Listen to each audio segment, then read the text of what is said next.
le bienheureux père Louis Brisson et aussi sainte Françoise de Sales, de saints dont on n'a pas tellement entendu parler, et pour une raison simple, c'est qu'ils font partie de ce grand renouveau, peu connu et pourtant immense, qu'a connu l'Église de France, mais aussi de Belgique, au XIXe siècle, après les révolutions françaises et les guerres napoléoniennes. Les saints dans cette période, les récoltes abondantes ont tellement été grandes que l'Église a béatifié, canonisé un nombre incroyable de personnes, de fondateurs et de fondatrices d'ordre, si bien que, finalement, on regarde très peu cette période et on oublie que c'était absolument impensable. Comment était-il possible que des fruits aussi grands puissent sortir après la période révolutionnaire, où on avait vu, je dirais, des gens noyés par centaines, des prêtres dans la Loire,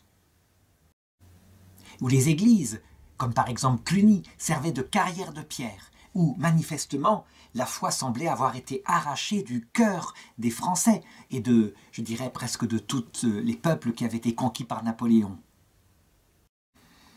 Donc, et c'est la meilleure façon de regarder l'histoire de l'Église, je voudrais raconter leur vie, mais avant, un petit rappel sur le contexte historique et aussi sur ce que va être l'enfance de Louis Brisson.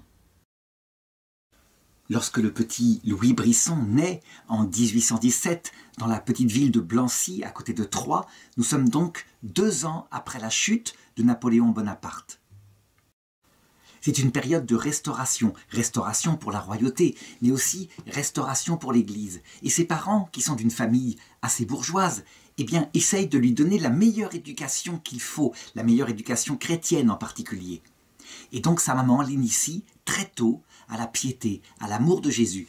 Il le racontera plus tard, lorsqu'à 4 ans, il rentre dans une église et qu'elle lui montre une image extrêmement belle, profondément réaliste de Jésus en croix, eh bien, il en gardera un souvenir qui le marquera toute sa vie. Non seulement ses parents veulent lui donner cet amour de Jésus-Christ, mais ils veulent aussi lui apprendre, dès tout petit, à dépasser ses tendances naturelles, à dépasser en particulier son goût pour le plaisir.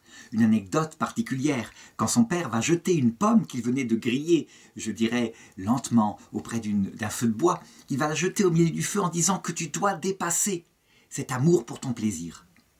En même temps, il ne le bride pas, et il manifeste très tôt un esprit particulièrement donné à tout ce qu'est l'expérimentation. Je voudrais raconter une anecdote. Un jour, il se promène dans la rue et il entend une réflexion de commère qui parle à propos d'un élève en disant « celui-ci, il n'a pas inventé la poudre ». Rien de tel, inventer la poudre. Il a bien recherché déjà, alors qu'il est petit, certains ingrédients qui permettent de faire de la poudre à canon.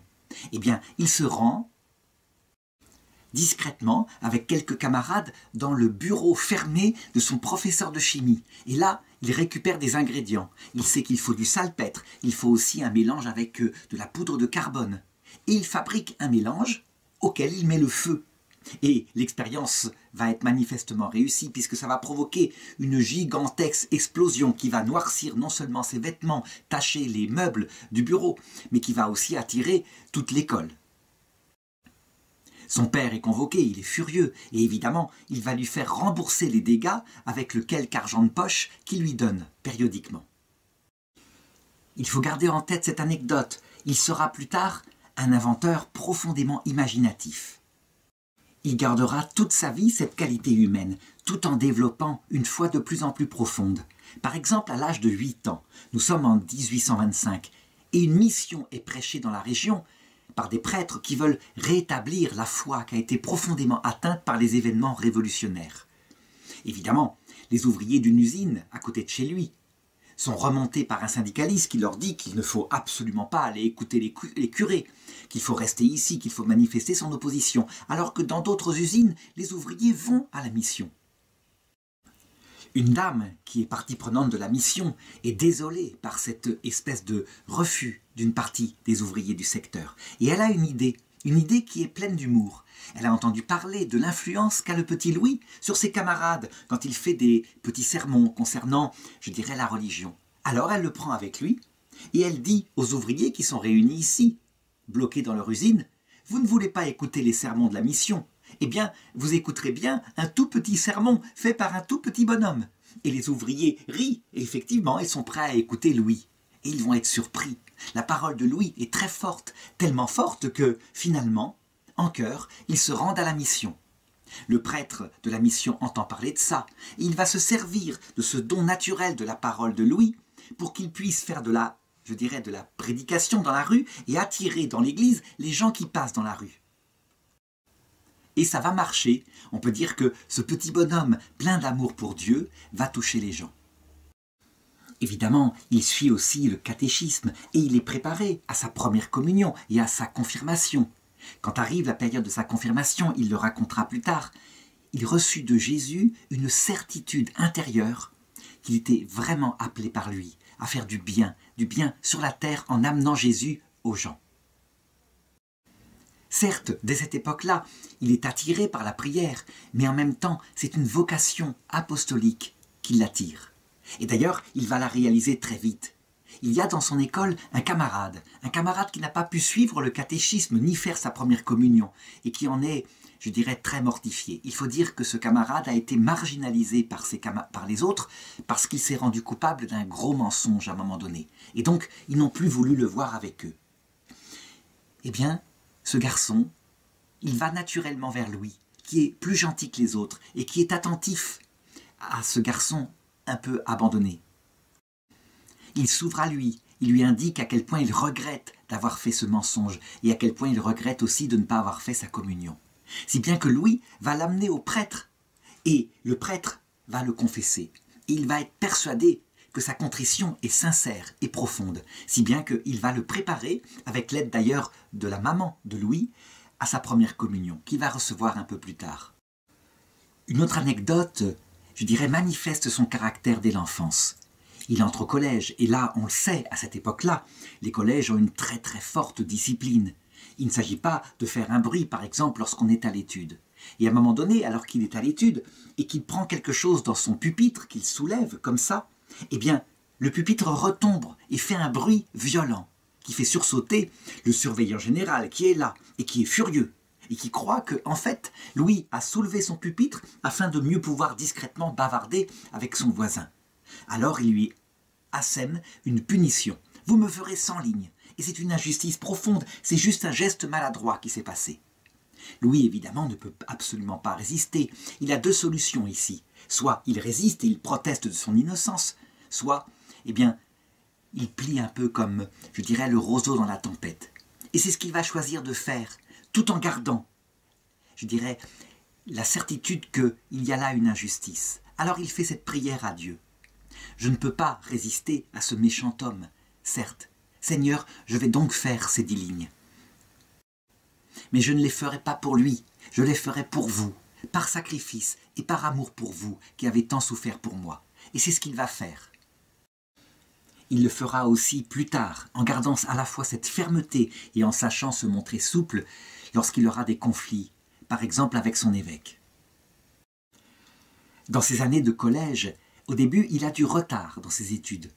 Et, je dirais, rattraper ce que les autres ont appris, à savoir beaucoup de latin, beaucoup de grec, beaucoup de matières diverses, va être très compliqué. Mais il a une intelligence brillante, si bien que très vite, il ramène la première place en classe. C'est son bulletin. Ses parents sont très contents et ils le félicitent. Et en même temps, ils lui rappellent que ces dons-là, il faut en remercier Dieu. Sans doute son attitude intérieure a-t-elle plu au Seigneur. Toujours est-il que c'est vers cette époque-là qu'il va recevoir un signe extrêmement profond de la vocation qui est réelle, du Seigneur qui l'appelle. Il va faire un rêve dont il va se réveiller le lendemain en ayant l'impression, il le racontera plus tard, qu'il a duré toute la nuit. Ce rêve est très réaliste, et voilà en quoi il consiste. Lui apparaissent dans ce rêve 2 dames. L'une est richement vêtue. Elle l'attire vers une vie qui sera une vie de plaisir, et l'autre est très pauvrement vêtue. Elle lui faisait signe de la suivre, et lui, résolument, il comprend que cette femme pauvre, c'est le chemin aride qui mène au vrai bonheur, le bonheur que donne le Seigneur. Alors il la suit. La femme l'emmène dans une prairie ombragée, et là, elle lui parle du chemin de la sainteté, si bien que le lendemain matin, lorsqu'il se réveille, il est tout illuminé par ce qu'il vient d'entendre. et sa résolution de se donner au Seigneur est cette fois déterminée. Il s'ouvre à cette époque-là par lettre à ses parents, de cette vocation qui l'attire, et ses parents lui répondent qu'ils prieront pour lui, qu'ils respectent cette vocation. Si bien que, très vite, comme si son chemin était tracé, il entrera au séminaire. Et là, il est entouré de prêtres extraordinaires, évidemment avec des matières compliquées parfois, mais il va s'y intéresser. Il y a d'abord des études de philosophie, suivies ensuite de la théologie. Et un des prêtres en particulier, M. Chevalier, eh bien, il l'admire beaucoup. Et il l'emmène une fois auprès d'une communauté contemplative, une communauté de visitandines, ça veut dire fondée par saint François de Sales, qui se trouve à Troyes. Et là, elle est dirigée par une mère, qui est déjà assez âgée, qui s'appelle Mère Marie de Sales, et son nom de famille c'est Chapuis. Toujours est-il qu'elle le regarde, ce jeune séminariste qui accompagne M. Chevalier, et elle prophétise quelque part. En tout cas, ça va se réaliser ce qu'elle dit. Prenez bien soin de lui, il sera notre futur confesseur. Il va garder cette parole dans son cœur, et lorsqu'elle se réalisera plus tard, eh bien, il s'en souviendra. Toujours est-il que sa vocation se tourne vers le côté pratique. Il écoute les sermons qui ont lieu tous les jours au séminaire et il note comment il faut faire un sermon, comment il convient de s'adapter. Il sait qu'il y a des prêtres qui quelquefois volent très très haut et les gens décrochent. Alors lui, il prend un aspect beaucoup plus concret. Il sait qu'il faut certes de la doctrine, mais qu'il faut l'illustrer aussi par des histoires. Les supérieurs du séminaire sont contents de lui, ils en parlent à l'évêque. Ils pensent qu'il sera très prometteur, et en particulier le prêtre de la paroisse qui l'a baptisé lorsqu'il était tout petit est déjà à l'avance fier lorsqu'il va le visiter au séminaire. C'est vrai qu'il a toutes les qualités pour devenir un prêtre de terrain, un prêtre en particulier qui pourra s'occuper parfaitement des jeunes. Si bien que, comme ses études se sont bien passées, il n'a pas 24 ans, et déjà, eh bien, il faudrait qu'il soit ordonné. Or, le droit canonique ne permet pas que quelqu'un soit ordonné avant les 24 ans accomplis. L'évêque, évidemment, demande une dispense et l'obtient, si bien que l'ordination est prévue en plein hiver. Elle doit avoir lieu à Châlons le 19 décembre, et je dirais, elle va avoir lieu en même temps que 2 autres séminaristes, si bien que le 18 décembre, ils partent pour ce long voyage, dans une diligence tirée par des chevaux, si bien qu'ils voyagent toute la nuit dans le froid, et c'est quelque chose d'extrêmement, je dirais, épuisant, avec les chaos. Ils arrivent finalement dans une auberge pour y trouver des draps qui se révèlent glacés. Alors ils se plongent dedans, en pensant que la chaleur corporelle finira par les réchauffer. Et ils se rendent compte que, en fait d'être réchauffés, ils sont humides, et donc ils vont passer une nuit terrible. Le lendemain arrive enfin le moment où va être célébrée la messe de l'ordination. Il racontera plus tard avec beaucoup d'humour le sermon qui est fait par le curé de la cathédrale à cette occasion. Il s'avère que c'est un prêtre janséniste, c'est-à-dire qu'il a un sens absolument exacerbé de la nécessité d'être parfait pour mériter obtenir la vie éternelle. Si en quelques mots, comment on pourrait résumer le sermon ? L'ordination à laquelle vous êtes appelés est une chose grandiose, et c'est une chose terrible que d'être appelé à une telle ordination si on se révèle indigne d'elle. Êtes-vous digne d'être ordonné prêtre? Réfléchissez encore, sachez de quel ministère important vous serez chargé, et sachez que si vous en êtes indigne, ce qui vous attendra à la fin, c'est l'enfer éternel. Si bien qu'il racontera que, plutôt que de trembler de froid, il se met à trembler de peur par rapport à une telle prédication. Toujours est-il qu'évidemment, le 22 décembre, sa première messe doit être célébrée. Et il racontera comment, avec une étonnante ferveur, il consacre pour la première fois l'hostie. C'est quelque chose de très profond, dira-t-il, que le prêtre qui prononce cette parole, ceci est mon corps. C'est le corps du Seigneur, c'est l'âme du Seigneur, c'est la divinité du Seigneur. Et en même temps, c'est lui le prêtre qui la prononce et qui représente le Christ. Il y a donc comme une fusion des vocations dans cet acte-là. Il revient ensuite à Troyes et il doit recevoir sa mission de son évêque. qui va le nommer à deux choses en même temps. D'abord, il sera l'aumônier, en tout cas officieusement, du couvent de la Visitation. C'est extraordinaire pour un si jeune prêtre. Et d'autre part, il sera chargé non seulement de la catéchèse auprès d'enfants d'école, mais aussi de la formation, je dirais pratique, de séminaristes. Dès le début, il enthousiasme les enfants. D'abord par son côté pratique. Ça veut dire que sa catéchèse est pleine d'histoires fabuleuses qui illustrent et qui leur donnent envie d'aimer le Seigneur. Mais aussi, il est très équilibré. Ce qu'il leur demande, ce ne sont pas des choses forcément extraordinaires, mais simplement de garder toujours la prière. Et si la prière doit durer quelques minutes dans la journée, mais au moins qu'ils la gardent toute leur vie. Il a cette même attitude auprès des séminaristes, qui certes ont une beaucoup plus grande exigence de piété, mais je dirais ce sens de l'équilibre, il leur communique aussi.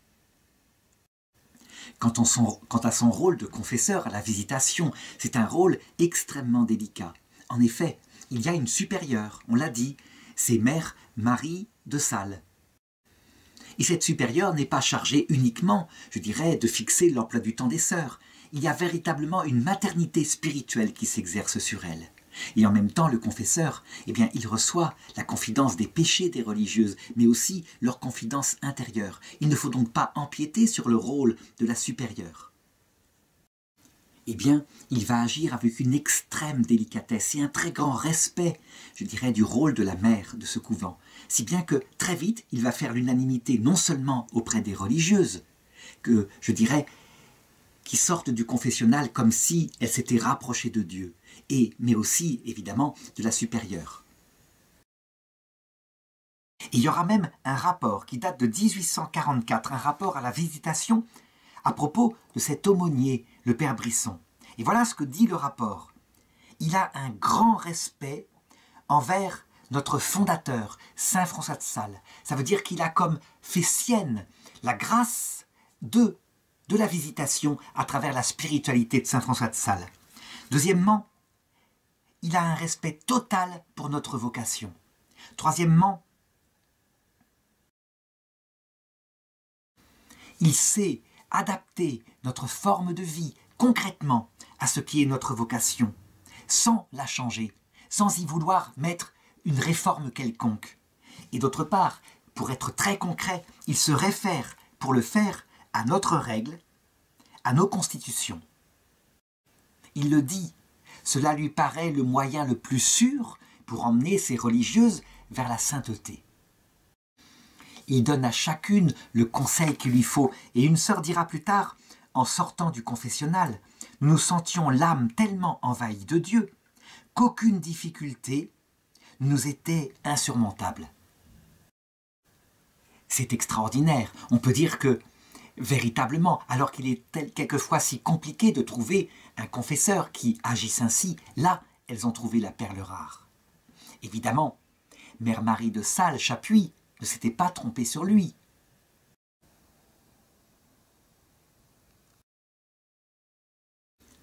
Je dois ajouter que Mère Marie de Sales n'est pas une supérieure habituelle. Manifestement, elle a reçu de la part du Seigneur un certain don pour lire dans les esprits, et peut-être même plus, pour prophétiser certaines choses. Est-ce que ce sont des intuitions prophétiques? Est-ce que c'est plutôt son désir, je dirais, de faire quelque chose pour les âmes qui sont à l'extérieur du couvent? Toujours est-il qu'un jour, elle lui dit ceci, très précisément. Le Seigneur veut manifester sa charité par des moyens qui sont entièrement de lui. Il vous a choisi pour cet effet. Il faut que vous entriez dans cette voie et que vous serviez à la formation des saints telle qu'il l'a décidé. Il veut une œuvre qui continuera son action sur la terre et elle va se faire, cette œuvre. La première fois que la mère, la bonne mère, lui a parlé ainsi, l'abbé Brisson est, je dirais, surpris, il reste bouche bée. C'est quelque chose qui lui paraît peut-être un peu grandiloquent, une sorte de prophétie comme ça. Est-ce qu'elle n'est pas simplement la bonne mère en train de divaguer dans des grandes idées qu'elle pourrait avoir? Et donc, il laisse cette prophétie de côté et puis il ne s'y arrête pas plus. Il y a autre chose, il se plaît dans son actuel ministère. Il a trouvé exactement son équilibre. Et quand on est heureux dans un ministère, pourquoi vouloir en changer? Pourquoi faire plus? Il a, je dirais, les pauvres à travers la catéchèse. Il a les futurs séminaristes. Il a les sœurs contemplatives de la visitation. Que demander de plus? Eh bien, Mère Marie de Salles-Chapuis va revenir sans arrêt à la charge. Elle a quelque chose, elle a une intuition.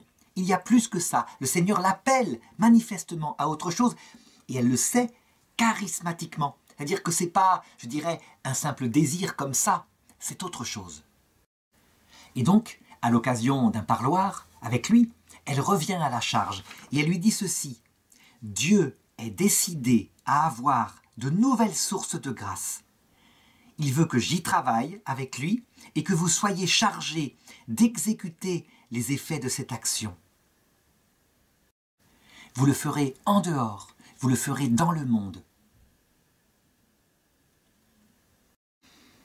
L'abbé Brisson, qui a eu le temps de méditer, parce qu'il a déjà eu, je l'ai dit, d'autres prophéties venant d'elle, lui répond très nettement, en lui disant qu'il refuse, qu'il a été chargé d'être confesseur et de l'accompagner dans la gestion du monastère, mais qu'il ne se sent ni la volonté, ni la capacité de faire autre chose. Eh bien, manifestement, Mère Marie de Salles va insister, et elle va insister sans arrêt. C'est plus fort qu'elle, elle lui en parle. Et l'abbé Brisson finit par être agacé. Il résiste, je dirais. Et après tout, finalement, il se dit, eh bien, voyons si c'est la volonté de Dieu. Et donc il met Dieu à défi. Il dit, si c'est votre volonté, Seigneur, faites que quand je vais sortir de la messe, eh bien, Mère Marie de Salles me donne 40 francs. C'est une demande absolument absurde. Eh bien, il célèbre sa messe, et Mère Marie de Salles l'appelle, et lui tend à travers les grilles 2 pièces de 20 francs. Et il lui demande « Mais que faites-vous là ?» Et elle répond, et avec des larmes, « Il me faut faire ce que Dieu me dit. Il vous faut faire ce que Dieu vous demande. » Évidemment, l'abbé Brisson est ébranlé. Ces 2 pièces de 20 francs, c'est quand même une coïncidence frappante. Mais lui, il a un esprit pragmatique. Et il finit par réfléchir en se disant « Après tout, c'est peut-être une coïncidence. » Mais devant l'insistance de la mère, de la bonne mère comme on l'appelle, eh bien, il finit par se dire « C'est pas du tout ma vocation. Elle m'appelle à quelque chose, je sais pas quoi, peut-être auprès des ouvrières, mais c'est pas du tout ma vocation. » Donc il est prêt à aller voir l'évêque pour lui dire qu'il veut changer de vocation, qu'il veut aller en paroisse, qu'il ne peut pas rester à la visitation, sans lui avouer la raison, à savoir cette pression que la bonne mère met sur lui. Mais tout de même, avant d'aller le voir, il se dit « Eh bien, je vais demander un signe encore plus compliqué. » On pourrait dire « Il doute, le premier signe était quand même très fort. » Alors là, c'est un signe qui ne pourra pas être une coïncidence, qui sera clairement impossible. Voilà, il confesse les jeunes filles, je dirais les lycéennes. Et en particulier, il devra recevoir pour la confession une certaine Fanny de Champeau. C'est une élève de 15 ans qui n'a pas une intelligence si brillante que ça, qui est très simple. Et donc voilà ce qu'il dit au Seigneur. Je vais aller tirer dans la Somme de saint Thomas d'Aquin 3 passages, 3 phrases que je prendrai au hasard. Si jamais Fanny, lors de sa confession, me les cite alors que je ne lui aurais pas donné, eh bien, je prendrai ça comme un signe venant de vous. Il va chez lui, il ouvre la Somme de théologie au hasard. Le texte est en latin, il traduit en français, il écrit sur des papiers, il met les papiers dans sa montre gousset et il va confesser. Et il reçoit Fanny pour la confession. Eh bien, c'est absolument incroyable, mais il le racontera plus tard, c'est quand même incroyable. Elle va lui sortir à la fin de la confession les 3 phrases qu'il a tirées, exactement comme il les a écrites dans son portefeuille. Là, c'est énorme, je dirais, manifestement, on est dans l'ordre du miracle. On peut même dire que si le père Brisson résiste encore à la mère supérieure, il aura la même attitude que Zacharie dans l'Écriture, qu'avait vu l'ange Gabriel et qui refusait d'obtempérer. La mère, qui n'est même pas au courant du signe qu'il a demandé, vient le voir et lui dit ceci. Vous ne voulez donc toujours pas vous rendre à Dieu. Donc elle est convaincue que ça vient de Dieu, cette intuition-là. Et le père Brisson de lui répondre: « Ma mère, je ne sais même pas à quoi je devrais me rendre. » Et mère Marie de Sales de lui répondre: « Mais si Dieu vous y amène. » Alors le père Brisson, manifestement, déterminé et peut-être agacé aussi, lui répond: « Puisque vous allez jusque-là, voilà ce que je vais vous dire. Rien ne m'y amènera. Quand bien même je verrai un mort ressuscité, je ne m'y rendrai pas. » Donc pour lui, c'est définitif. Il ne veut pas, ne serait-ce qu'à cause de sa santé, il a du bon sens. Il ne veut pas changer d'apostolat. Il ne veut pas sortir de ce qui lui donne une vie profondément équilibrée et saintement au service du Seigneur. Eh bien, voilà ce qui va se passer. Et le père Brisson va en témoigner plus tard. Alors qu'il sort à peine de cet entretien avec la mère supérieure, et voilà que il voit à 2 mètres de lui l'apparition de Jésus. D'abord, il se frotte les yeux.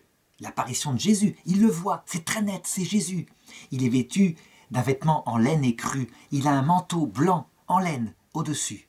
Il voit son visage. C'est un visage très fin, un visage très beau. Un homme de 25-30 ans, effectivement, qui le regarde, et qui le regarde avec un air sévère.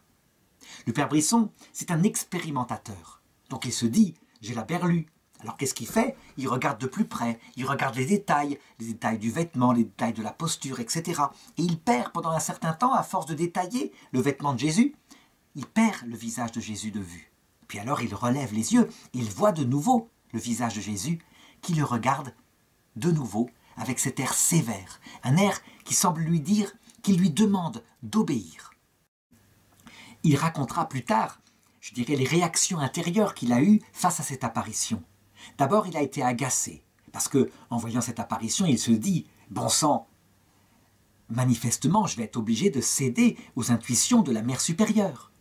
Et puis, il finit par se laisser prendre par ce visage resplendissant, qui ressemble peut-être au visage de Jésus, par Sainte Faustine qui est derrière moi. Et lorsqu'il est pris enfin par la contemplation de cette beauté,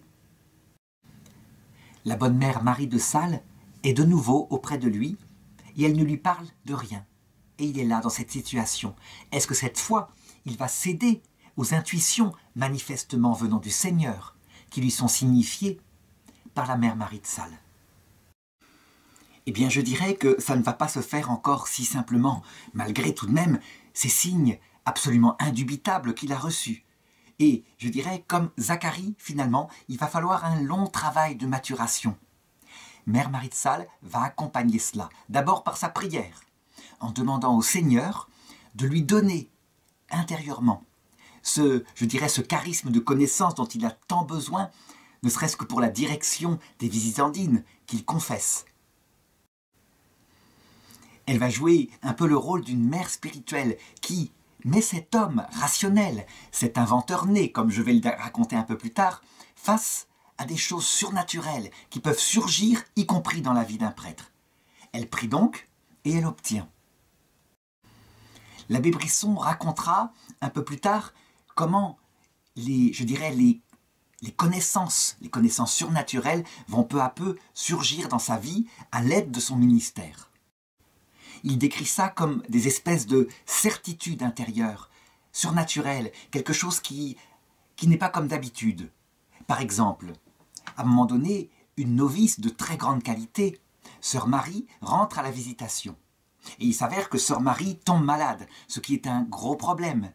Et Mère Marie de Sales, qui doit gouverner la visitation, se demande si elle ne va pas devoir la renvoyer chez elle, afin qu'elle puisse guérir et que finalement sa vocation ne se réalisera pas. Eh bien, tout de go, elle va voir le confesseur et elle lui demande s'il n'a pas eu quelque intuition par rapport à cela. Eh bien, pendant qu'il célèbre la messe, l'abbé Brisson racontera qu'au moment où il donne la communion à cette petite postulante, il est pris d'une intuition intérieure absolue. Il sait qu'elle va guérir. Eh bien, il le dit tout simplement à Mère Marie de Sales et elle le croit.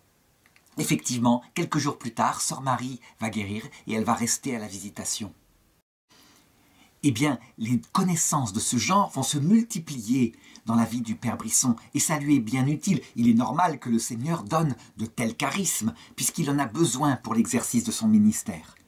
Une autre fois, c'est une jeune fille qui rentre à la visitation, sur recommandation insistante de l'évêque de Troyes. Et il s'avère qu'elle a un mauvais esprit. Elle sème la zizanie partout, c'est médisance sur médisance. Elle vient d'ailleurs d'un autre couvent d'où elle a été renvoyée. Mère Marie de Sales, je dirais, a l'intuition qu'il va falloir qu'elle lui signifie qu'elle n'est pas faite pour rester dans cet ordre-là. Et donc elle va en parler au confesseur. Encore une fois, elle le fait. Ça veut dire qu'elle fait naître ce prêtre à son rôle important. Elle lui demande conseil. Eh bien, l'abbé Brisson est pris d'une nouvelle intuition et lui annonce que d'elle-même, cette jeune fille va quitter le couvent. Et c'est ce qui se passe quelques jours plus tard, sans qu'elle ait eu besoin d'être renvoyée. L'abbé Brisson a de plus en plus de ces intuitions, et il est obligé de les reconnaître. Par exemple, il a l'intuition que l'entrepreneur qui se charge des travaux de réfection, des travaux importants qui sont faits à la visitation, et qui est un homme parfaitement honnête, parfaitement croyant, profondément catholique, est en fait, par-dessous, un fiefé roublard, et qu'il fait des malversations. Il le dit à Mère Marie de Sales, qui tombe des nues. Elle n'y croit pas du tout. Comment est-ce possible? Cet homme est si bien. Eh bien, un peu plus tard, elle va être obligée de se rendre compte qu'effectivement, il est comme cela. Elle va le décharger des travaux, et lui va réclamer des sommes en paiement pour des travaux qu'il n'a jamais faits, ce qui va confirmer extérieurement ce que l'abbé Brisson avait eu comme intuition. C'est ainsi, par ce genre de signes venant de Dieu, que l'abbé Brisson, qui ferait davantage confiance à son intelligence personnelle pour diriger, pour conseiller, à sa propre prudence, va peu à peu apprendre qu'il faut aussi, parallèlement, mettre toute sa vie dans l'abandon au Seigneur, qui répond lorsqu'on a besoin, qui donne sa volonté lorsque c'est nécessaire. C'est un travail important qui se fait dans son âme, je dirais, qui équilibre ce que disait finalement saint Ignace. On agit toujours comme si Dieu ne faisait rien, et on prie toujours parce que Dieu fait tout. Ces deux pôles qui paraissent contradictoires, eh bien, trouvent dans cette nouvelle façon, je dirais, d'agir de l'abbé Brisson un équilibre particulier, un équilibre qui est porté par le surnaturel sans qu'il perde son bon sens, son réalisme terrestre. Les charismes, je l'ai dit, s'étendent à d'autres choses. Il faut savoir qu'à cette époque, dans l'Église de France, il y a un conflit qui date de 2-3 siècles. Un conflit entre, globalement, ceux qui pensent qu'il faut faire confiance au magistère romain, qu'il y a là une source profonde de la connaissance, et ceux qui pensent que l'Église de France doit être autonome, qu'à la rigueur, elle doit adapter, avec la réunion des évêques français, la foi à la façon d'être particulière de la France. Il y a donc, en particulier sur la liturgie, un conflit entre ces deux parties. Il y a la liturgie romaine, ceux qui l'appliquent, et qui font, je dirais, le canon en latin, tel qu'il est célébré à Rome depuis très très longtemps, depuis le IVe siècle, et ceux qui, en France, ont construit une liturgie qu'on appelle la liturgie gallicane, qui est adaptée à la France, qui est en français d'ailleurs. Eh bien, l'abbé Brisson est pris d'une intuition en célébrant la messe. Il faut célébrer selon le canon romain. Évidemment, en soi, les deux canons ont leur beauté, mais ça signifie quelque chose d'autre. Le dogme, on le sait, de l'infaillibilité pontificale n'est pas encore prononcé. Il le sera 30 ans après, en 1870. N'empêche qu'il sent qu'il faut se rapprocher du siège romain, et donc il va voir l'évêque, poussé par cette intuition, l'évêque de Troyes, en lui disant qu'il aimerait bien célébrer selon, je dirais, ce canon romain. Et à la même occasion, alors qu'il rencontre l'évêque, il lui annonce que bientôt il quittera Troyes et qu'il sera archevêque. Eh bien, l'évêque se range à l'avis du père Brisson. Et il décide que non seulement il a l'autorisation de célébrer le canon romain, mais que les futurs prêtres du séminaire auront l'indulte pour célébrer directement après leur ordination selon le canon romain. Quant à l'annonce du père Brisson, eh bien, 1 an plus tard, à peine, nous sommes en 1847, 1 an plus tard, elle se réalise, et monseigneur de Bellay est nommé archevêque d'Avignon. Il quitte donc Troyes. Tout cela va profondément influencer les sermons de l'abbé Brisson, qui parlent de plus en plus qu'il faut se fier à Dieu, qu'il faut s'abandonner à Dieu, qu'il faut lui faire confiance. Et ce n'est pas une chose facile, je l'ai dit, pour quelqu'un qui a tellement les pieds sur terre comme lui. C'est d'autant moins facile que le nouvel évêque qui arrive à Troyes, eh bien, reçoit la visite des Gallicans, qui se plaignent en particulier de l'abbé Chevalier, ce prêtre du séminaire, qui était, je dirais, tellement proche du siège romain par sa spiritualité, et aussi de l'abbé Brisson. L'évêque écoute leurs doléances, voit ce qu'il s'est passé avec le changement de liturgie, et prend des décisions. Il décide que l'abbé Chevalier sera déplacé, perdra sa charge au séminaire. Quant à l'abbé Brisson, qui est l'aumônier de la Visitation, eh bien, sa charge, sans doute, va lui être retirée et il va être remplacé par quelqu'un d'autre. La tempête ne s'arrête pas là. Au même moment, 2 religieuses de la Visitation décident de porter auprès de l'évêque une plainte contre Mère Marie de Salles, à savoir qu'elles disent qu'elle fait des abus d'autorité, qu'elle est dominatrice, qu'elle impose son autorité de manière beaucoup trop forte. Attention, ce genre de plainte est extrêmement grave. Les évêques les prennent très souvent en considération et il n'est pas rare qu'une religieuse supérieure d'un couvent soit déposée brutalement et quelquefois même qu'elle doive quitter le couvent. Toujours est-il que l'évêque tout de même accepte de faire une enquête plus approfondie et se rend compte très vite auprès des autres sœurs que les accusations de ces 2 sœurs sont très exagérées, qu'elles viennent d'un conflit personnel qu'elles ont eu à telle ou telle occasion. Si bien qu'il se reprend et en prenant prudentiellement et pacifiquement conseil auprès de ceux qui sont en charge de la Visitation, eh bien, il décide que la plainte n'aboutira pas. D'ailleurs, elles retirent leur plainte et les 2 religieuses sont invitées à aller dans un autre couvent où elles se sentiront mieux. Les choses finalement s'arrangent. On le voit, la tempête a été chaude et peut-être que l'abbé Brisson aurait pu perdre tout ce ministère qui faisait sa joie, sa paix. Une autre occasion va montrer comment, je dirais, même s'il prêche de plus en plus l'abandon, parce qu'il en voit la réalisation sur le terrain, il a encore du mal à l'appliquer, comme le fait déjà, par contre, la bonne mère, Mère Marie de Salles-Chapuis. Voilà que des travaux sont à faire au niveau de la Visitation, des travaux d'agrandissement, parce que les vocations, évidemment, affluent devant une telle mère supérieure et un tel confesseur. Il faut donc agrandir les bâtiments conventuels et aussi la chapelle. Le problème, c'est que ce terrain qui leur a été donné, d'ailleurs, par héritage, par une personne qui n'avait pas de descendance, eh bien, ce terrain n'a pas d'eau.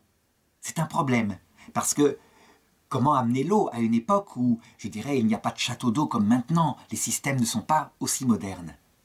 Eh bien, Mère Marie de Salles, tout simplement, marche sur le terrain, elle s'arrête à un endroit précis et elle dit « Creusez ici, vous trouverez une source ». On creuse donc, et on creuse très peu profond. Et voilà qu'apparaît une source vive, avec de l'eau très pure, très propre. Ça va frapper très fortement l'abbé Brisson, qui va d'ailleurs faire aux religieuses des homélies, en parlant de cette source d'eau vive qui a jailli dans le jardin de la Visitation. Et pour lui, manifestement, ça a un sens spirituel. Et il le leur dit. Cette source d'eau vive, là, c'est l'eau vive de l'obéissance. Pourquoi est-ce qu'il leur a parlé, alors qu'on aurait pu prendre d'autres symboliques, ça pourrait être l'eau vive de la charité? Pourquoi est-ce qu'il insiste pour leur dire que c'est l'eau vive de l'obéissance? Bien, encore une fois, à cause de son expérience. Il a constaté que c'était le vœu le plus difficile à accomplir, et que si on ne lui donnait pas un sens profond pour signifier à quel point le sacrifice de sa volonté propre, dans les mains d'une supérieure aussi sainte, aussi humble soit-elle, et portait des fruits pour la vie éternelle, tout simplement parce que son âme arrivait peu à peu à se détacher de ses propres certitudes d'être quelqu'un d'intelligent, quelqu'un de bien, quelqu'un qui sait se diriger parfaitement tout seul. Chose très nécessaire parce que pour voir Dieu et pour obtenir l'éternité, il faut mourir à soi-même. Et que l'obéissance est un des moyens, avec la souffrance certainement, un des moyens qui le permet le mieux. Toujours est-il qu'il est heureux dans ce ministère et puis il s'approfondit spirituellement. Et voilà que la catastrophe arrive.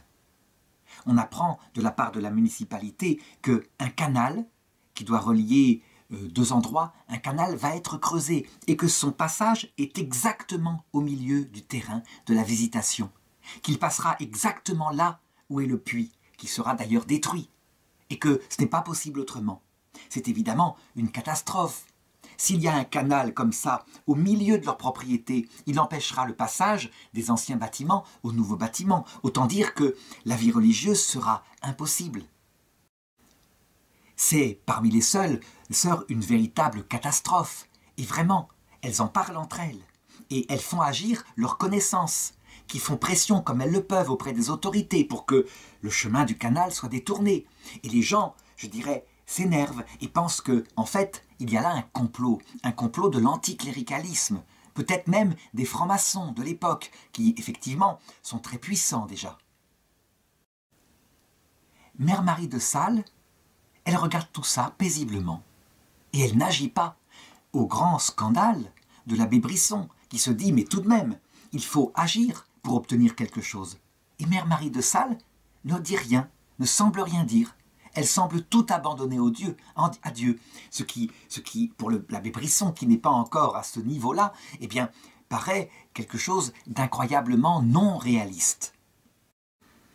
Toujours est-il qu'un peu plus tard, alors que tout le monde s'agite, et l'abbé Brisson le premier, eh bien, Mère Marie de Sales va se mettre à parler et raconter que tout simplement, elle a vu Jésus en rêve, qui marchait devant elle sur le terrain de la Visitation, et qui lui a promis qu'elle marcherait bientôt à sa suite et qu'elle n'aurait pas du tout à passer sur un pont ou sous la terre, que tout serait normal. Et effectivement, sans que personne n'ait agi, sans que Sœur Marie de Sales n'ait agi, l'ingénieur chargé du canal, spontanément, sans doute pour des raisons techniques, va détourner le cours du canal et le faire passer un peu plus loin, si bien que tout cela sera sans objet, une tempête sans objet, uniquement sans doute pour approfondir une fois de plus la sainte obéissance et l'abandon à Dieu. Un autre point sur lequel l'abbé Brisson va devoir grandir, c'est son rapport à la mort. Dès le début de son ministère, je dirais presque quelques jours après son ordination, il avait eu à porter l'extrême onction à un malade. Et ça l'avait vivement atteint. Le visage presque blanc, déjà mort, et je dirais cette approche d'un climat particulier dans la chambre des mourants, avait atteint sa sensibilité. Il l'avouait. Il avait comme une sainte horreur, non pas de la vie après la mort, mais de la mort elle-même, d'approcher la mort elle-même. Sa sensibilité se révoltait sans arrêt contre cela. Et pourtant, par son ministère de prêtre, il était appelé sans arrêt pour donner l'extrême onction. Et il ne s'y habituait pas. Eh bien, il va faire à cette période-là un grand effort de spiritualité. D'abord pour se centrer davantage sur l'espérance de la vie qui est après la mort, et moins regarder le moment même de la mort et de cette agonie qui est si terrible aux yeux de tous. C'est dans l'Eucharistie, sa dévotion extrême à l'Eucharistie, qu'il ne perd pas, alors qu'on le sait, tout de même, la célébration de la messe, chaque jour par un prêtre, peut petit à petit le conduire à s'habituer. Eh bien lui, il a la grâce de ne jamais s'habituer. C'est une grâce extraordinaire. Il célèbre avec la même ferveur et sa dévotion à l'Eucharistie le nourrit et va petit à petit permettre à son âme de dépasser cette prévention particulière. Sa vie est donc bien engagée. Je l'ai dit, il y a tout de même des intuitions de Mère Marie de Sales. Mais, après tout, puisque la réponse du Seigneur ne vient pas, il n'y a pas eu de fait, je dirais, concret qui lui indique de quelle manière cette volonté d'agir vers l'extérieur doit se réaliser. Eh bien, il a du temps et donc il met son talent d'inventeur au service de la communauté. Il lui faut un grand projet. Et ce grand projet, il va venir exactement en 1854. C'est l'année où le pape Pie IX proclame le dogme de l'Immaculée Conception. Il faut que je donne un petit mot sur cette chose-là qui se passe cette année-là et qui va être un grand bouleversement chez les catholiques. Depuis des siècles, il y avait débat dans l'Église. Les grands théologiens s'étaient opposés globalement à ce que Marie soit proclamée Immaculée Conception parce qu'ils se demandaient, et saint Thomas d'Aquin en premier, Comment elle aurait pu être sauvée si elle était, comme Ève, dès sa conception, pleine de la grâce de l'Esprit Saint? C'était un petit théologien appelé Dunscott qui avait petit à petit indiqué la solution.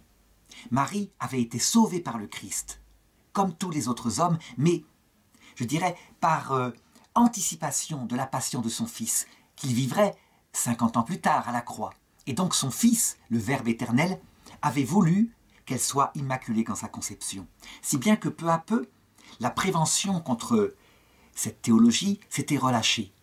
Le pape Pie IX avait lancé une enquête à travers l'Église et il s'était aperçu que le peuple de Dieu avait toujours insisté pour que Marie soit déclarée comme cela. Il avait l'intuition que c'était vrai, malgré les théologiens. Pourtant, ce n'était pas dans l'Écriture.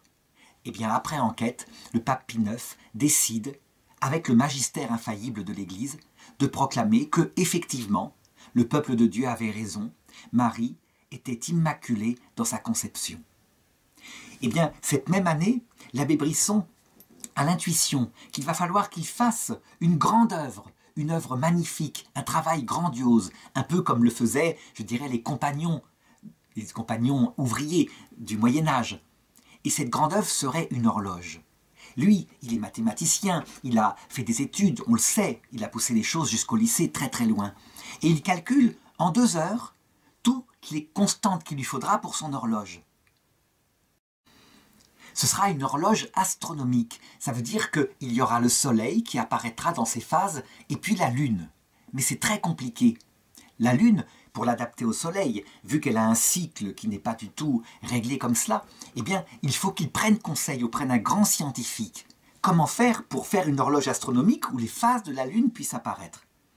Le savant se gratte la tête, réfléchit, lui indique que chaque année, la Lune prend 1,5 seconde de retard sur son cycle, qu'il faudra donc une roue dentée avec plusieurs centaines de dents, chose qui est impossible à fabriquer. L'abbé Brisson, déçu, revient chez lui. Son projet, avant même d'être réalisé, semble tomber à l'eau. Et puis la nuit, en rêve, il a exactement l'intuition de la manière de réaliser cela. En fait, il n'y a pas besoin de cette roue gigantesque. Il y a besoin de 2 petites roues et d'un simple pignon entre les deux.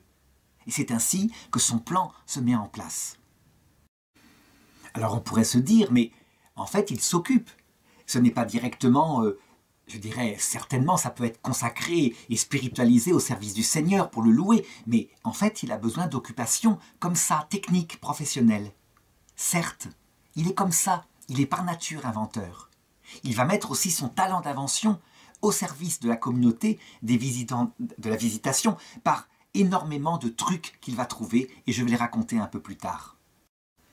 Il n'empêche que ce goût de l'œuvre qui commence par, je dirais, la conception du plan et qu'il réalise jusqu'au terme, ce goût de l'œuvre bien faite, qui prend tout l'homme, qui épanouit l'homme, qui agrandit l'homme, eh bien, il va bientôt avoir à le prêcher, à l'enseigner dans l'apostolat qui lui sera confié par le Seigneur un peu plus tard. Donc on le verra, rien n'est perdu dans tout ce qu'il fait. Le Seigneur prépare le chemin. En tout cas, au cours de cette période paisible, eh bien, l'abbé Brisson va mettre son talent d'inventeur au service des sœurs. Par exemple, il remarque que la tâche à la lingerie est exceptionnellement dure et, je dirais, peu efficace. On y perd un temps fou. Ni une ni deux, il se sert de son esprit d'inventeur pour créer un système davantage pratique et davantage automatisé. Ça consiste tout simplement en une série de barres d'acier sur lesquelles on peut étendre le linge. Les barres d'acier peuvent coulisser, aller dans un séchoir où elles sèchent automatiquement par un système de chauffage. Ensuite, on sort le linge, toujours sur les barres, et il est tout repassé. Quel gain de temps énorme! Et ce ne sera pas la seule chose qu'il fera. Il ne se contente pas d'inventions matérielles, mais bien pratiques, au service, je dirais, de l'amour de ses sœurs. Il travaille aussi au spirituel. Quand le pape Pie IX, qui voit que partout dans le monde se développent des courants anticléricaux de plus en plus durs, de plus en plus agressifs, en particulier liés à la franc-maçonnerie du XIXe siècle, eh bien, il déclare la foi en danger. L'abbé Brisson, je dirais, touché par cette, je dirais, cette intention de prière tellement importante pour le Saint-Père, décide de créer à Troyes le moyen de contrecarrer les attaques contre la foi. Il crée une association pieuse qui est adaptée aux personnes qui vivent dans le monde et qui va pouvoir, je dirais, défendre et entretenir leur foi. Les gens peuvent y adhérer et ils sont invités à travers une direction spirituelle tout à fait adaptée sur l'esprit de saint François de Sales. Ils sont invités à maintenir une vie de prière adaptée à leur forme de vie, à trouver de bonnes lectures, à assister à la messe. Elles reçoivent aussi des conseils pour bien élever leurs enfants en rapport avec la foi. Cette association a un grand succès et les adhérents affluent de toute la ville de Troyes. Évidemment, ça touche plutôt les milieux aisés, les personnes qui sont installées dans le monde. Et voilà comment, je dirais, sa grande œuvre, quelque part, au niveau apostolique, qui donnera la suite, la fondation à toutes les autres œuvres, va se créer. C'est véritablement une circonstance, je dirais, accidentelle. L'abbé Brisson le raconte. Il avait besoin de ficelles, peut-être pour un de ses bricolages. Et donc il était allé en ville et il était entré dans un commerce, une mercerie, où il y avait là la marchande qui l'accueille, je dirais, très civilement. Et en même temps, il y avait aussi 3 ouvrières qui étaient venues sans doute faire des courses, des très jeunes ouvrières des usines de Troyes. Et la marchande, je dirais, peut-être parce qu'il y avait le prêtre qui était présent, discute avec les ouvrières et leur demande si elles vont bien à la messe le dimanche. Et les ouvrières de répondre « Oui, on y va de temps en temps, quand on peut ». Et après, qu'est-ce que vous faites? C'est l'abbé Brisson qui se mêle de la conversation. Après être allé à la messe, vous faites quoi le dimanche? Eh bien, elles expliquent qu'il n'y a pas beaucoup d'occupation et qu'elles vont souvent chez le marchand de vin, donc en fait au café, là pour s'y amuser. Mais pas pour boire, hein, juste parce que il n'y a pas de lieu pour s'occuper, pour elles, pour les ouvrières. Et à l'occasion de la conversation, les ouvrières disent à l'abbé « Vous savez, il y a des choses pour les jeunes gens, il y a des œuvres, des patronages, et nous on n'a rien.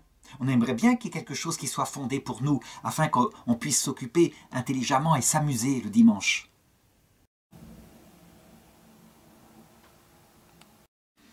On y pense depuis longtemps, monsieur l'abbé, et on est bien contente de vous voir. En tout cas, on vous en parle. Eh bien, je dirais que dans ce petit entretien, dans une mercerie, tout est dit.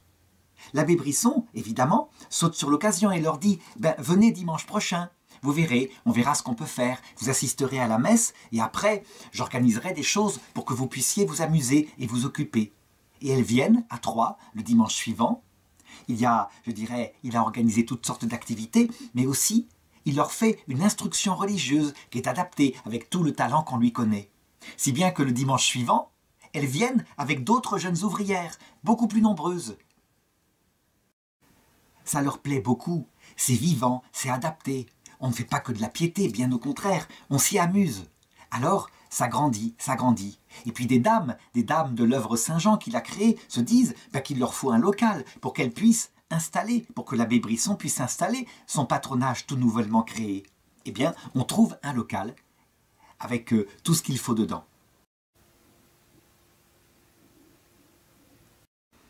Alors on pourrait dire, ça sera une œuvre du dimanche, ça sera très bien. Mais l'abbé Brisson ne veut pas s'arrêter là. Il pense qu'il faudrait, je dirais, pour ces ouvrières, dont, je dirais, la vertu est en danger à cause des mauvaises fréquentations qu'il y a en ville, il faudrait une école pour qu'elles puissent se former, apprendre un bon métier, apprendre aussi des valeurs chrétiennes et devenir plus tard de bonnes mères de famille. Il lui faut pour cela de l'argent. Il lui faut au départ, pour commencer, 3 300 francs. Alors, il applique ce qu'il a fait, ce qu'il a appris à faire peu à peu auprès de la bonne mère Marie de Sales, et donc il fait confiance à Dieu. Et l'argent arrive, et les dons se multiplient, et il arrive exactement 3 175 francs. Il manque 125 francs. L'abbé Brisson ne se dément pas, ne s'inquiète pas, il attend. Et effectivement, le soir, parce qu'il a mis un délai pour que l'argent arrive, voilà qu'une dame se présente et elle donne 125 francs. La somme est totalement réunie. Il prend ça de nouveau comme un signe que c'est sans doute la volonté de Dieu. Et on peut le dire, c'est vraiment quelque chose qui arrive au bon moment, quand on pense que l'abbé Brisson, quelques semaines avant, pensait encore et réfléchissait encore à son entrée éventuelle à la Grande Chartreuse, dans un ordre purement contemplatif. les œuvres des ouvrières vont s'augmenter. Il va y avoir bientôt 4 patronages fondés par l'abbé Brisson dans la ville de Troyes. Et ça ne l'empêche pas de continuer à s'occuper de sa fameuse horloge, qui se met en place, si bien que, même en 1860, voilà que, je dirais, lors de l'exposition universelle, son horloge va être primée. Elle ne va pas recevoir la médaille d'or, et pourtant elle la mériterait bien, tellement elle est, je dirais, extraordinaire, performante, elle prend tout en marche.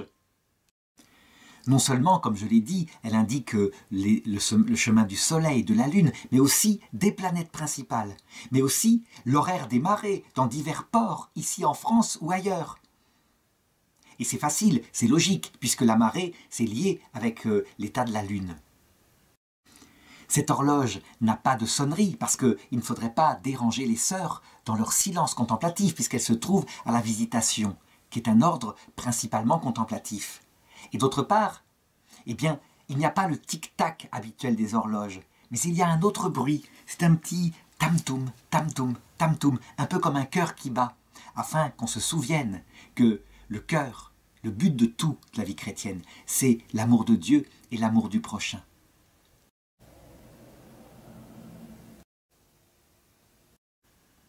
Que d'autre part, le temps passe au rythme des battements de cœur pour la rencontre éternelle avec le Seigneur qui ne saurait tarder à l'heure de la mort.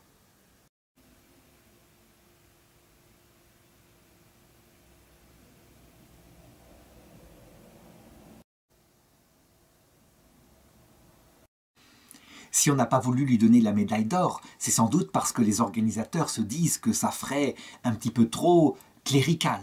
C'est tout de même un prêtre qui l'a fabriqué.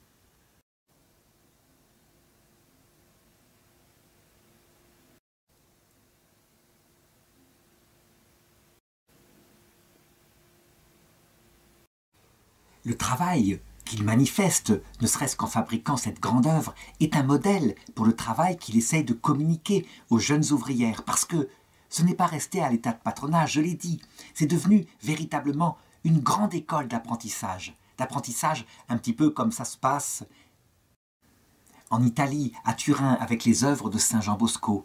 Ça ressemble très fort aussi aux apprentis orphelins d'Auteuil qui ont été créés à cette même époque par un abbé. L'abbé Brisson a tellement vu comment l'œuvre de Dieu se réalisait, comment il apportait l'argent au bon moment, que maintenant il ne s'inquiète plus. Il achète les bâtiments qu'il lui faut en fonction de l'arrivée des ouvrières qui sont de plus en plus nombreuses. Il y a des très jeunes ouvrières qui sont là et qui doivent apprendre un métier. Alors il les installe. Il ne veut pas les envoyer directement travailler à l'extérieur, où ce serait trop dangereux. Elles sont trop petites. Et quand elles ont grandi, qu'elles se sont fortifiées au point de vue moral, eh bien, il peut les envoyer travailler. Et à ce moment-là, ensuite, elles se marient, elles fondent un foyer et elles sont de très bonnes ouvrières.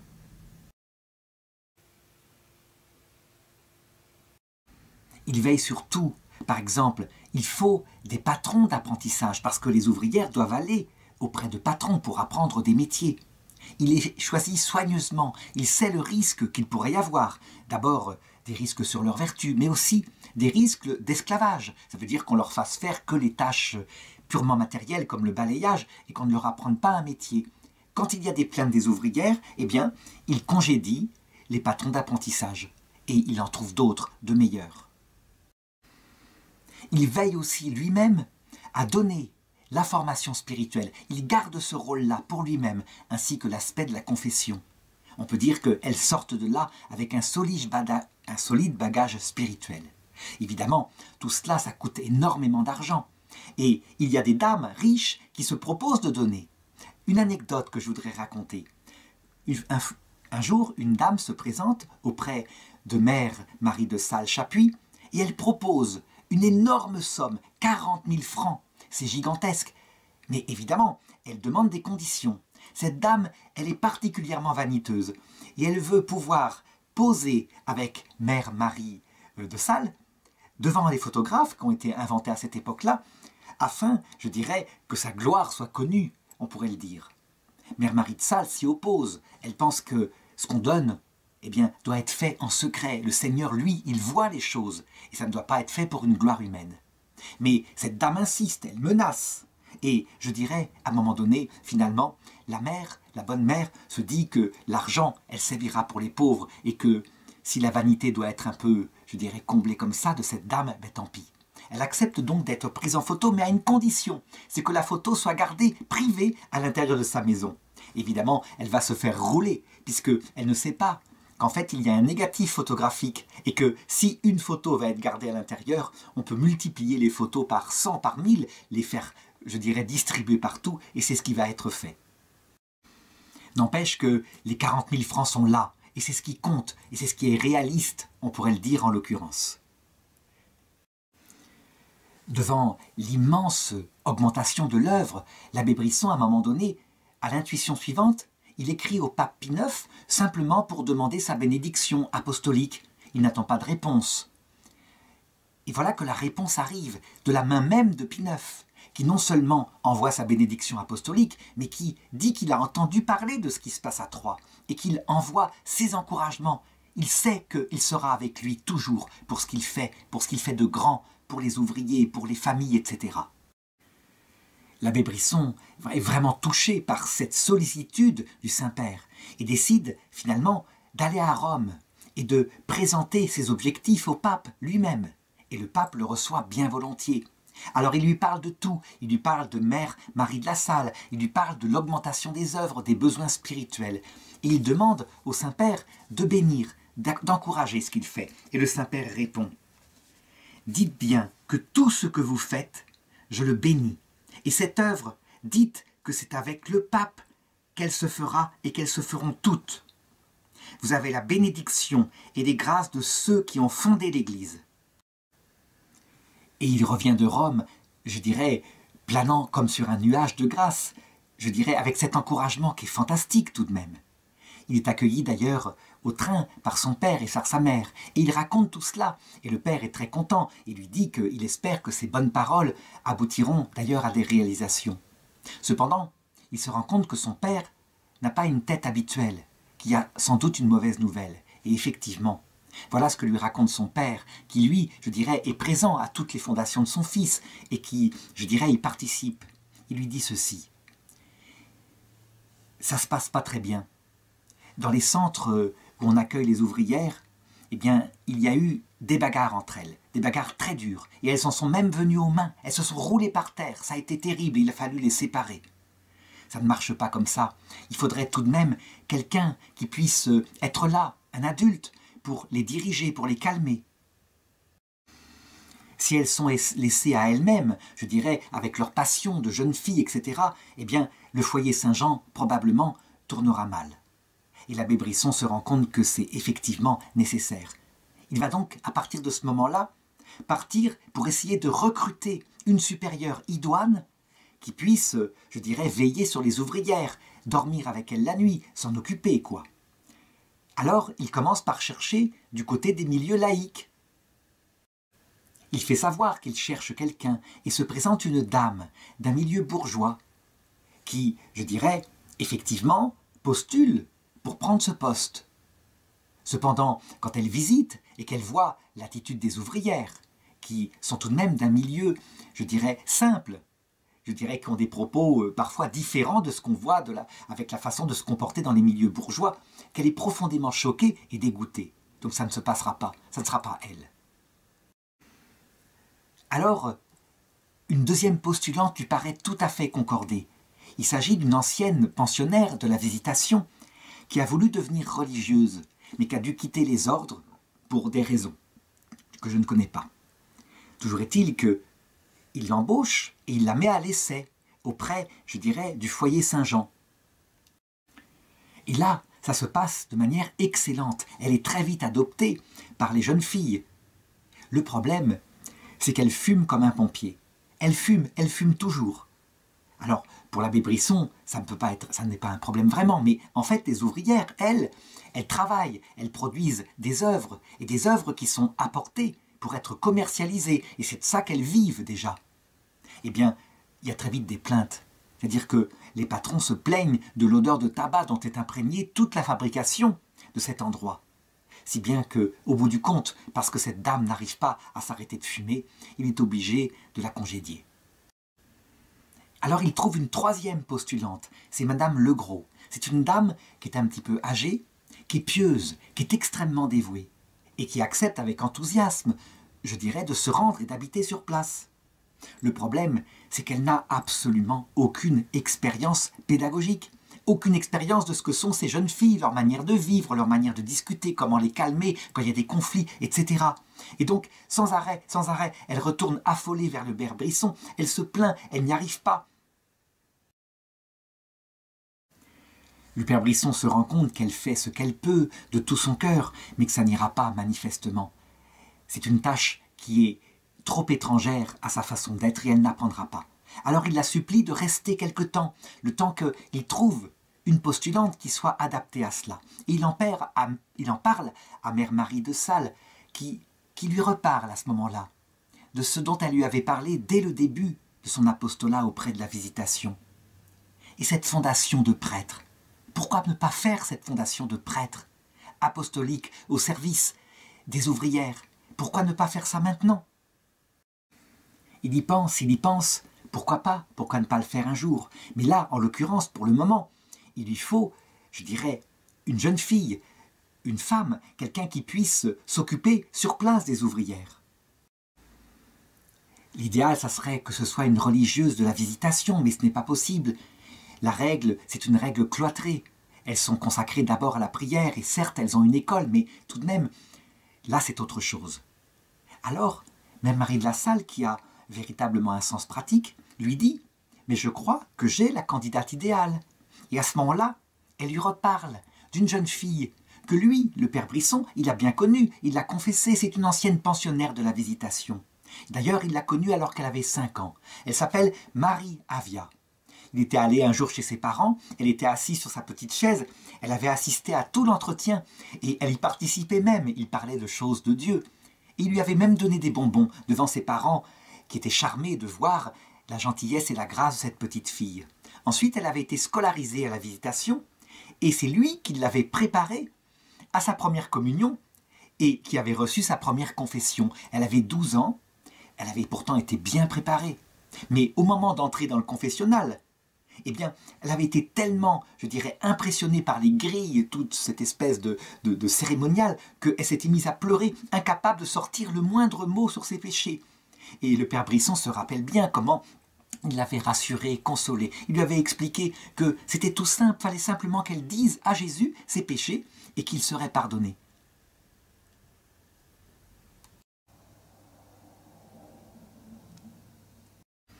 À l'âge de 16 ans, elle avait fini sa scolarité et elle s'était ouverte à la bonne mère, Mère Marie de Sales, de son désir de devenir religieuse. Et Mère Marie de Sales lui avait dit que sans doute c'était un projet de Dieu, mais qu'il fallait qu'elle attende sans doute de grandir pour voir, une fois qu'elle serait plus âgée, si cette vocation aurait mûri. Elle était donc retournée chez ses parents et elle avait aidé son père dans son commerce. Il tenait commerce. Elle l'aidait là-dedans et elle gardait le désir de sa vocation. Cependant, du côté de ses parents, on l'entendait autrement. Certes, elle avait reçu la meilleure éducation possible et Mère Marie de Sales rappelait au père Brisson comment elle était douce, pieuse, constante dans son travail. Je dirais la candidate idéale pour être celle qu'il faudrait auprès des ouvrières. Mais les parents, eux, ils avaient posé d'autres choses. Elle avait d'autres talents, comme par exemple, elle chantait magnifiquement, elle jouait du piano. Et d'autre part, le commerce de son père promettait une dot très importante, si bien que s'était présenté un candidat pour l'épouser. Et ce candidat, je dirais, faisait la cour aux parents et il ne déplaisait pas aux parents. Donc, je dirais, en l'occurrence, c'était mal parti. Le père Brisson, tout de même, était allé voir Léonie Avia pour voir un petit peu ses dispositions intérieures. Et elle lui avait parlé, elle lui avait dit que pour elle, la vie religieuse était sa vocation, mais qu'elle ne savait pas comment, je dirais, faire sortir cette idée de son père de la marier. Alors le père Brisson lui avait dit de faire confiance. Mais Léonie Avia s'était ouverte aussi à lui de quelque chose qui lui était arrivé. Un jour, alors qu'elle allait, je dirais, dans une usine pour chercher du matériel par rapport au commerce de son père, elle était tombée sur, je dirais, une contremaîtresse qui s'occupait des ouvrières avec une telle douceur, une telle patience, une telle empathie, que c'en était extraordinaire, qu'elle avait ressenti profondément son désir de faire pareil. Ça veut dire de s'occuper de ces filles merveilleuses, mais simples, pas éduquées, et je dirais de les amener vers Dieu comme le faisait cette dame. Le père Brisson avait noté cela, et c'était certainement un signe que le Seigneur lui-même avait des vues sur cette petite Léonie Avia. Toujours très pratique, il lui avait donc conseillé, eh bien, au cas où, d'attendre sa majorité, ses 21 ans, et puis de se former à la couture, à la taille, bref, à des métiers, un métier très concret, qu'elle pourrait peut-être, je dirais, communiquer, si un jour la vocation qu'elle ressentait en elle se réalisait. Les choses s'étaient arrangées de manière très rapide. Le père avait fait de mauvaises affaires, et son affaire avait connu la faillite. Eh bien, le prétendant, si empressé auprès de Léonie Avia, aussitôt, avait pris la tangente, parce que, je dirais, la promesse d'une dot très richement fournie avait disparu. Et Léonie avait compris, en fait, ce que c'était que cette façon d'aimer, qui était très souvent mondaine, évidemment. Le temps avait passé, et elle avait finalement atteint ses 21 ans. Elle était venue, avec d'ailleurs une autre jeune fille, une autre fille qui avait été pensionnaire à la visitation, Lucie Canet. Mais Lucie Canet avait un caractère très différent. On dit souvent que les deux étaient amis. En réalité, Léonie Avia, je dirais, disait au père Brisson, « Je veux bien faire quelque chose avec vous, mais surtout pas avec Lucie. » Donc, apparemment, les choses s'étaient arrangées un peu plus tard et ça s'était fait ensemble. Ce jour-là, le père Brisson voulait prêcher une retraite et les invitait à venir à une retraite pour voir si leur vocation se confirmerait par rapport à, je dirais, par rapport aux ouvrières, justement. Il leur avait fait visiter l'ouvroir où travaillaient les jeunes ouvrières. Et Léonie avait raconté au père qu'elle avait ressenti, en le visitant, exactement la même impression que lorsqu'elle avait vu cette contremaîtresse dont je parlais un petit peu plus haut. La même impression que c'était là sa vocation, profonde. Et ensuite, elles avaient suivi la retraite, où le père Brisson prêchait. Et la retraite, elles en étaient sorties toutes les deux, avec la certitude que c'était l'appel de Dieu, que c'était leur vocation.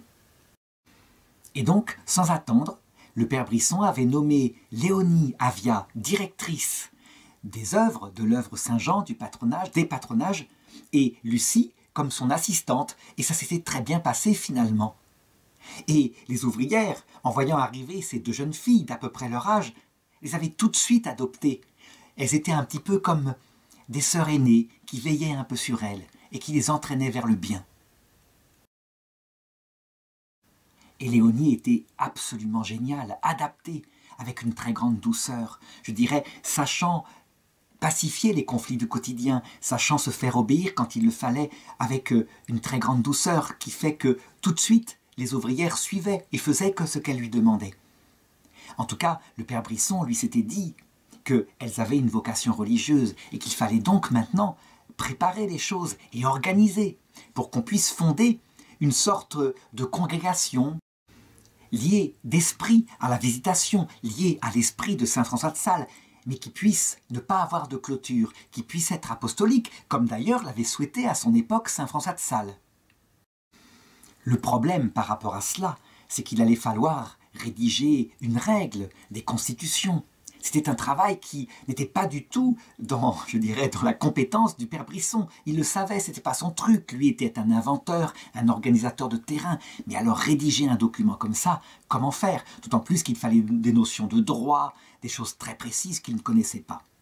Alors lui, avec Mère Marie de Sales, il s'occupait plutôt de la formation, de la préparation spirituelle de Léonie Avia et de Lucie.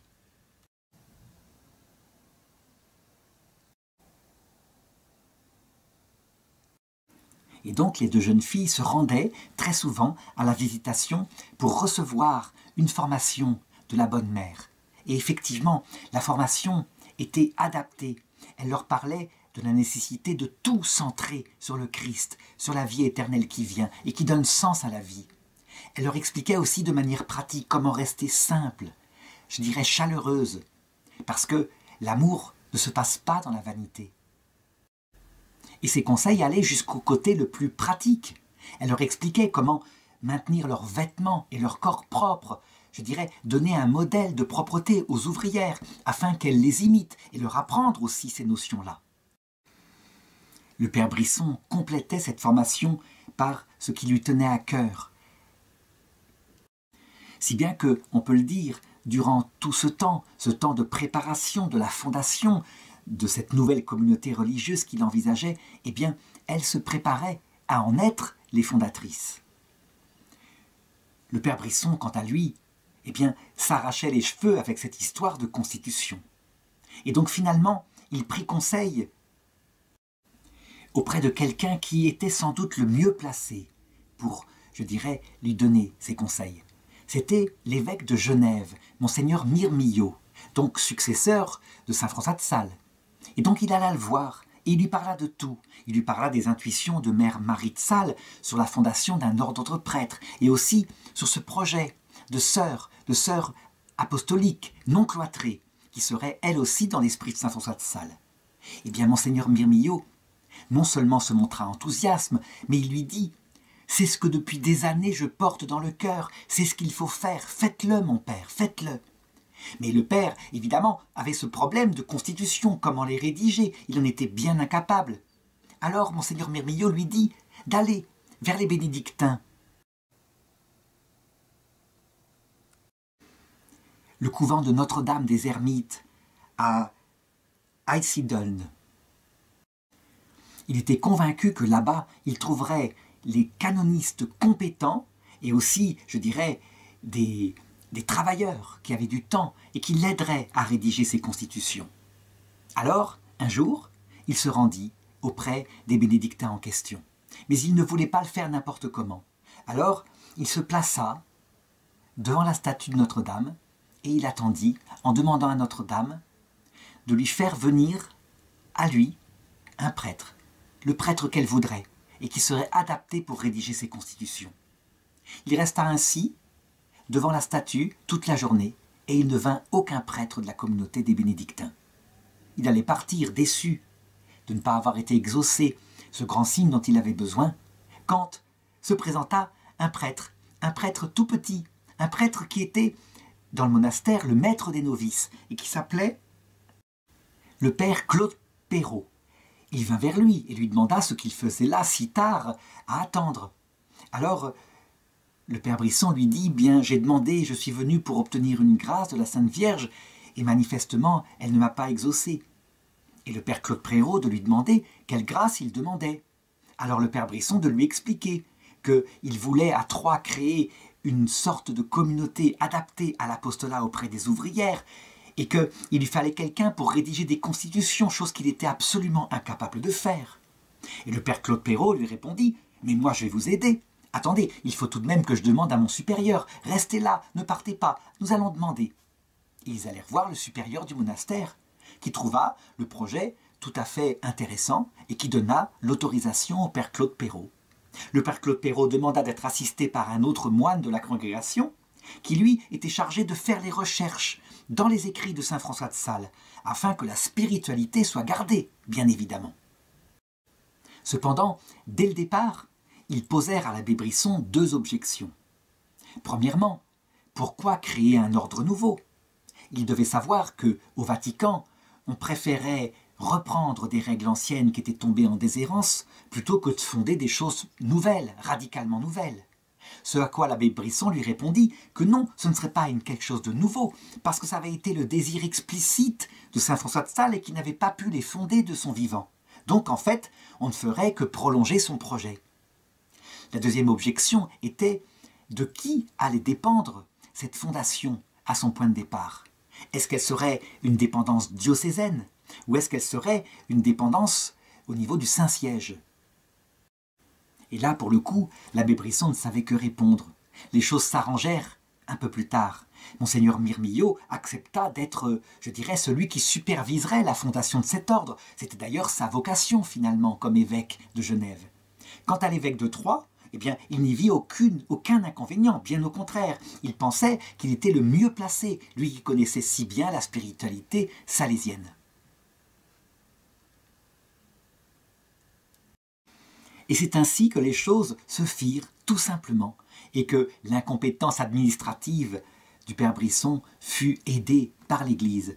6 mois plus tard, le père Claude Perrault rendait son travail, et c'était 3 parties. D'abord, il y avait des statuts, c'est-à-dire l'organisation concrète.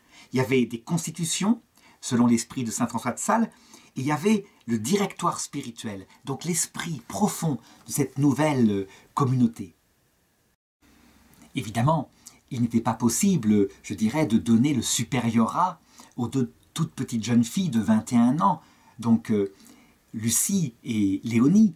Il fallait trouver quelqu'un d'expérimenté qui puisse, je dirais, accompagner la fondation. Et voilà que l'abbé Brisson crut trouver la candidate idéale. C'était une ancienne pensionnaire de la Visitation qui avait été religieuse, donc qui avait une certaine expérience et qui avait dû quitter son ordre pour une raison que je ne connais pas encore. Ça se passait en 1876 et donc il l'a mis à la tête de ce petit groupe composé par les deux personnes que j'ai indiquées. Elle s'appelait Mademoiselle Casset. Le problème, c'est que ce fut une véritable catastrophe. En effet, elle prit des initiatives et elle commença par leur trouver un costume religieux. C'était un costume tellement ridicule que on se moquait franchement d'elle lorsqu'elle passait dans la rue. C'est indescriptible. Toujours est-il que très vite, l'abbé Brisson, évidemment, releva les deux petites novices de l'obligation de porter ce costume. Mais ce n'était pas le plus grave. Le plus grave, c'était sa façon de gérer sa toute petite communauté naissante. Elle avait une façon de se faire obéir de manière sèche, de réprimander sévèrement, d'humilier éventuellement à la moindre erreur, qui fait que, je dirais, les deux pauvres jeunes filles étaient comme paralysées par cette façon, je dirais, d'appliquer l'obéissance. Léonie Avia se confia plus tard, elle qui devait devenir sœur Françoise de Sales, que effectivement ça avait été une dure épreuve et qu'il n'était pas facile de vivre avec mademoiselle Casset. Toujours est-il que monseigneur Mirmillot finit par conseiller un costume beaucoup plus adapté et il l'approuva. Et c'était beaucoup plus beau évidemment que ce qui avait été prévu par mademoiselle Casset, qui ne resta pas. Cette œuvre était évidemment toute petite, toute fragile, toute commençante. Et je dirais, un jour, voilà une anecdote que raconta un peu plus tard Lucie Cannevet. Elle s'était blessée au doigt et sa blessure tournait mal, elle semblait s'infecter. Elle la montra au père Brisson en disant « Il faut que j'aille voir quelqu'un qui s'y connaîtra et qui saura, je dirais, guérir cette blessure. » Eh bien l'abbé Brisson lui dit ceci, lui qui avait tellement de bon sens d'habitude, il lui dit « Non, trompez votre doigt dans l'eau bénite, trempez-le dans l'eau bénite, vous verrez, ça guérira. » Et Lucie de répondre « Mais une plaie comme ça, on ne va pas la guérir avec de l'eau bénite. » Et le père Brisson insista et lui dit « Faites ce que je vous dis. » Alors, eh bien, je dirais, par obéissance quelque part, c'est ce que fit Lucie. Elle trempa son doigt dans l'eau bénite. Et puis elle alla se coucher, en se disant que le lendemain, elle pourrait porter sa plaie à voir à quelqu'un de compétent. Elle se réveilla le lendemain, et son doigt était non seulement guéri, mais il n'y avait même pas de trace de l'endroit où était la plaie. Il n'y avait même pas de cicatrice qui était restée. Et elle montra son doigt à l'abbé Brisson, qui ne parut pas du tout surpris. Ce que mère Marie de Sales commenta lors de sa prochaine leçon, en leur expliquant aux deux jeunes filles, à Léonie et à Lucie, ce que c'était que l'obéissance, la grandeur de l'obéissance, qui faisait que Dieu accordait tout. Elle se souvint toute sa vie de cette leçon pratique, pour le coup. Un peu plus tard, il se présenta une troisième postulante. Elle s'appelait Madame Poupard. C'était elle aussi une ancienne pensionnaire de l'école de la Visitation. Elle s'était mariée, elle était devenue veuve très jeune, et surtout, elle était atteinte d'une maladie terrible à la colonne vertébrale, qui la fait souffrir terriblement et qui l'empêchait même de marcher. Les médecins avaient déclaré cette maladie absolument incurable. Alors elle, dans sa prière, elle avait dit à Dieu « Si tu me guéris, je le promets, je rentrerai dans la nouvelle fondation. » Et à peine avait-elle dit ça, que quelques jours plus tard, elle avait été guérie. Et les médecins étaient stupéfaits de cette guérison, qu'ils ne prévoyaient pas du tout. Si bien qu'elle tint sa promesse et elle demanda à être admise avec Lucie et Léonie. Et c'est ainsi que mère Marie de Sales put s'occuper maintenant de 3 postulantes. Jusqu'au terme de ses vendats qui arrivèrent bientôt, elle avait atteint l'âge de 75 ans. Se présenta ensuite l'époque où la prise d'habit devait avoir lieu, avec l'imposition du nouveau nom, donc la véritable entrée en religion. Monseigneur Mirmillot de Genève vint lui-même à Troyes, afin, je dirais, d'assister à la prise d'habit, de présider la prise d'habit de ces 3 postulantes.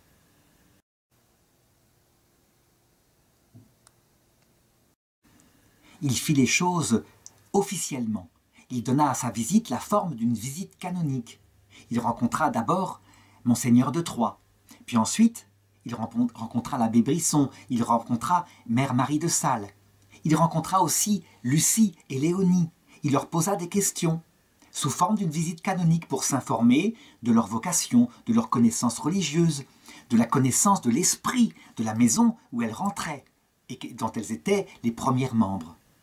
Il fut très satisfait par cet interrogatoire. Alors ensuite, il présida la prise d'habit, et elles arrivèrent en robe blanche, un peu comme une robe de mariée, comme il convient à celles qui quittent le monde pour se donner au Seigneur. Et là, on les revêtit du vêtement que lui avait accepté, et qui était un vêtement très beau, avec un grand voile solennel qui tombait jusqu'au milieu du dos, et qui fut bientôt remplacé, puisque leur vocation était apostolique, par un voile un peu plus court, plus léger, plus pratique pour l'activité. Le nom de religion de Léonie Avia fut, parce qu'elle était, je dirais, sous le patronage de saint François de Sales, sœur Françoise de Sales. Et c'est sous ce nom qu'elle est connue, puisqu'elle a été canonisée par le pape Jean-Paul II, sainte Françoise de Sales. Quant à Lucie Cannevet, eh bien, son nom de religieuse fut sœur Jeanne-Marie. Après leur prise d'habit, Monseigneur Mirmillot les bénit. Il leur donna une image du Sacré-Cœur et il les invita à rester toujours fidèles à leur vocation. Et c'est ainsi que ces 2 jeunes filles se retrouvèrent, je dirais, à la tête, quelque part, avec l'abbé Brisson évidemment, de 4 patronages, de l'œuvre Saint-Jean et même de l'école des filles de primaire qui avait été fondée récemment. C'est ainsi que ce jour-là, on peut le dire, furent fondées les sœurs Oblates de saint François de Sales.